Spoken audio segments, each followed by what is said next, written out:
today I'm going to recap in brief what we know. I'm going to provide some new information, and I'm going to address some rumors.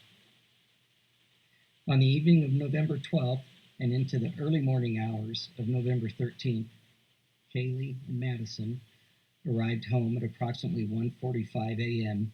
after visiting a local bar and a street food vendor. Ethan and Xana were also out in the community at Sigma Chi, and they arrived home at approximately 1:45 a.m. Two surviving roommates who were also out in the community arrived home at approximately 1 a.m.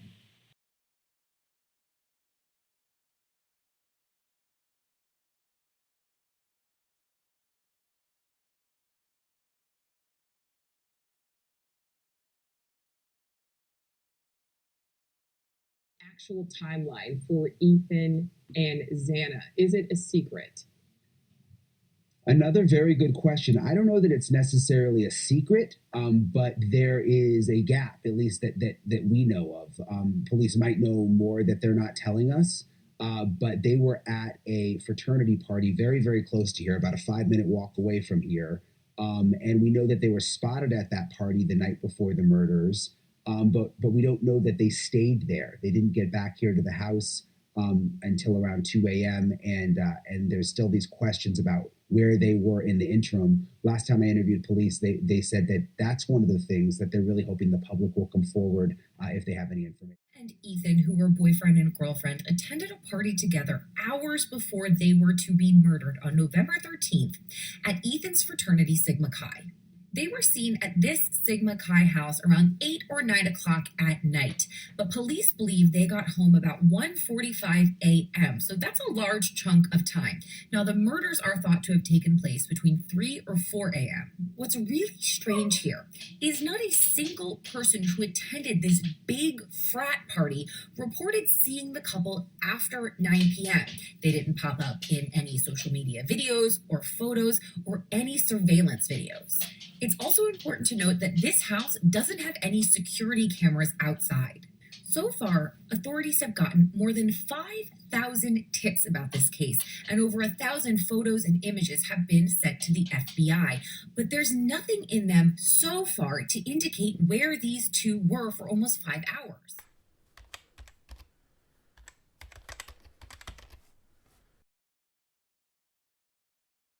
We do not believe the following individuals are involved in this crime: the two surviving roommates, a male seen at the grub truck food vendor downtown, specifically wearing a white hoodie, a private party who provided rides home to Kaylee and Madison in the early morning hour of November 13th.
Avondale father Jeffrey Kernodle, who was too distraught to be on camera, remembering the life of his daughter, Xana, one of the victims of the brutal stabbing at the University of Idaho, leaving 4 college roommates dead on Sunday. I heard from her before we went out, I think midnight. Because the last time I heard from her, and she was fine. The murders happened early Sunday morning, rocking the small town of Moscow, Idaho, which hasn't had a murder since 2015, according to state records. I have no idea. It doesn't make sense. He says Xana was in constant communication with her family, and nothing about that night seemed unusual. The door locks with the number code. Uh-huh. Every time you open it, like I had to go I had to go around the house to get in the house because of the number code. So they either knew that or they just kind of went around and found the slider open. A father struggling to understand how this could have happened. Why Xana? They were just hanging out at home. Yeah. Xana was hanging out at home with her boyfriend.